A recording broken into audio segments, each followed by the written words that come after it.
பயங்கரமா போர் அடிக்குது. அடிக்கிற வெயிலுக்கு வெளிய போக முடியல. எப்படியாவது டைம் பாஸ் பண்ணும் அப்படின்னு நெனச்சீங்கன்னா, மலையாளத்துல வெளிய வந்திருக்க சம்பவம் அத்தியாயம் 1 இந்த படம் ஜியோ ஹாட்ஸ்டார்ல வந்திருக்குங்க. ஆக்சுவலா இந்த படம் மலையாள சினிமால மார்ச் 6 அன்னைக்கு ரிலீஸ் ஆன ஒரு படம். அப்ப இந்த படத்த பத்தி பெருசா எந்த ஒரு டாக்கும் இல்லங்க. இப்ப ஜியோ ஹாட்ஸ்டார் ஓடிடில ரிலீஸ் ஆனதுக்கு அப்புறம் இந்த படத்த பத்தி பயங்கரமான டாக் இருந்தது. அத கேள்விப்பட்டு தான் இந்த படத்த நான் பார்த்தேங்க. ஸ்டன் ஆயிட்டேன்னே சொல்லலாங்க. இந்த படம் சைக்காலஜிக்கல் சயன்ஸ் ஃபிக்ஷன் த்ரில்லர பேஸ் பண்ணி எடுத்த ஒரு படம். மாநாடு படம் பார்த்திருக்கீங்களா? டைம் லூப் அப்படின்ற கான்செப்ட்ட இந்த படத்துல பயங்கரமா யூஸ் பண்ணியிருப்பாங்க.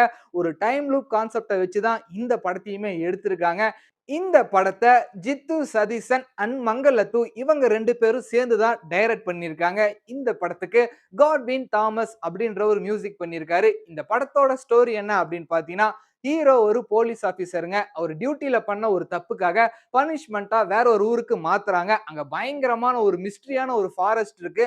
அந்த ஃபாரஸ்ட்குள்ள நடக்கிற மிஸ்ட்ரியான சப்ஜெக்ட்ல தான் நம்ம ஹீரோ மாட்டிக்கிறாருங்க. இவர் அந்த ஊருக்கு போறப்போ ஒரு ஜீப்ல டிராவல் பண்ணிட்டு இருக்காரு. எதார்த்தமா அந்த ஃபாரஸ்ட்ல இருந்து ஒருத்தர் வேகமா ஓடி வந்து இந்த ஜீப் முன்னாடி விழுந்து அடிபட்டுறாரு. அவர ஹாஸ்பிடலுக்கு கூட்டு போறாங்க. அவர் கிட்ட இருக்க வாக்கி டாக்கி நம்ம ஹீரோ வாங்கிக்கிறாரு.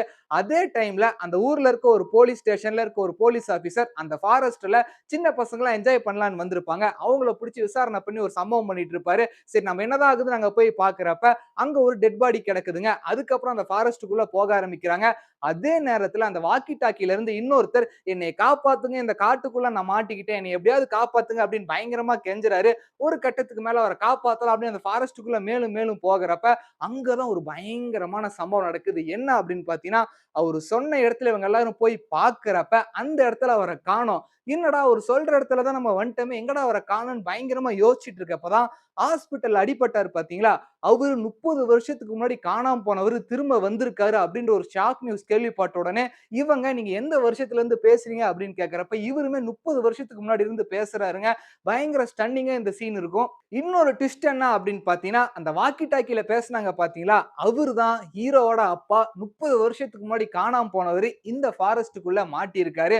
இதுக்கப்புறம் இந்த ஃபாரஸ்ட்ல என்ன நடந்தது? நம்ம ஹீரோ எல்லாரையும் காப்பாத்துனாரா?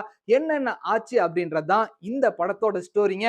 இதுக்குள்ள டைம் லூப் அப்படின்ற கான்செப்ட்ட டைரக்டர் பயங்கரமா இன்சர்ட் பண்ணியிருக்காரு. அத சொன்ன விதமா இருக்கட்டும், எஸ்டாப்ளிஷ் பண்ண விதமா இருக்கட்டும், கன் சவுண்ட், பிளட் இந்த படத்துல இந்த 2 விஷயமும் மேஜர் ரோல் பண்ணியிருக்குங்க. இந்த படத்துல ஹீரோவா ஆக்ட் பண்ணியிருக்க அக்ஷர் அலி, வின்சென்ட் குமார் இவங்கெல்லாம் பயங்கரமா பெர்ஃபார்மன்ஸ் பண்ணியிருக்காங்க.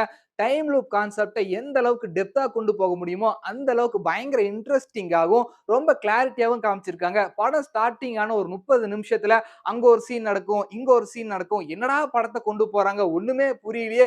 இது எப்படிடா முடிப்பாங்க? அப்படின்னு யோசிக்கிறப்ப, சரியான ஸ்கிரீன் பிளேங்க. அப்படி இப்படின்னு கொண்டு போவாங்க. கடைசியில ஒரு ஸ்ட்ரெய்ட் லைன்ல கொண்டு வரப்ப, கண்டிப்பா நீங்கலாம் திணறிருவீங்க. எப்புட்றா இந்த மாரி கான்செப்ட்ட நீங்கலாம் யோசிக்கிறீங்க? தூங்குவீங்களா? மாட்டீங்களா? அப்படின்ற அளவுக்கு இருக்குங்க. இந்த படம் மட்டும் தியேட்டர்ல ரிலீஸ் ஆனப்பயே செலிப்ரேட் பண்ணியிருந்தா, கண்டிப்பா மலையாள சினிமால 100 கோடி ரூபாய் கிராஸ் பண்ணியிருக்கும். என்ன ஜஸ்ட் மிஸ் ஆயிடுச்சு. இப்போ ஓடிடில வந்ததுக்கு அப்புறம் எல்லாருமே பயங்கரமா தூக்கி வச்சு கொண்டாடுறாங்க. எப்பயாவது உங்களுக்கு போர் அடிக்குது அப்படின்னா, கண்டிப்பா ஜியோ ஹாட்ஸ்டார்ல இந்த படத்த நீங்க மிஸ் பண்ணாம பார்க்கலாம். இந்த படத்துல மிஸ்டேக்கே கிடையாதா அப்படின்னு கேட்டீங்கன்னா, உங்களுக்கு சில இடத்துல கன்ஃப்யூஷன் ஆகும். அதெல்லாம் பயங்கர கிளாரிட்டியா குடுத்திருந்தா, அதுவுமே இன்னும் சூப்பரா இருந்திருக்கும். படத்தோட கிளைமாக்ஸ் போர்ஷன்ல அவ்வளவுதான் படம் முடிய போதா? இவ்வளவுதான் கிளைமாக்ஸா? அப்படின்னு நெனைக்கிறப்ப, இது தான்டா ட்விஸ்ட். அப்சல்யூட் சினிமா அப்படின்னு சொல்லுவாங்க பார்த்தீங்களா? அந்த மாரி வெடப்பான ஒரு கிளைமாக்ஸோட ட்விஸ்ட் வச்சிருப்பாங்க பாருங்க. எப்படா இந்த படத்தோட பார்ட் 2 வரும், அத்தியாயம் 2 வரும் அப்படின்னு பயங்கரமா வெயிட் பண்ற அளவுக்கு தரமான ஒரு ட்விஸ்ட்டோட இந்த படத்த நிறுத்தியிருக்காங்க. அத மட்டும் நான் ஸ்பாய்லர் பண்ண விரும்பல. நீங்க படம் பார்க்கிறப்ப அந்த ஒரு விஷயம் பயங்கரமா எக்ஸைட்மென்ட்டா இருக்கும். ஆக மொத்தத்துல இந்த படத்த தயவு செய்து மிஸ் பண்ணிறாதீங்க. எல்லா லாங்குவேஜ்லயுமே ஜியோ ஹாட்ஸ்டார்ல இருக்கு. சோ நீங்க இந்த படத்த ஆல்ரெடி பார்த்திருந்தா, நான் சொன்ன அளவுக்கு ஒர்த்தா இல்லையா அப்படின்னு கமெண்ட் பண்ணீங்கன்னா நானும் சந்தோஷப்படுவேன். பட்டா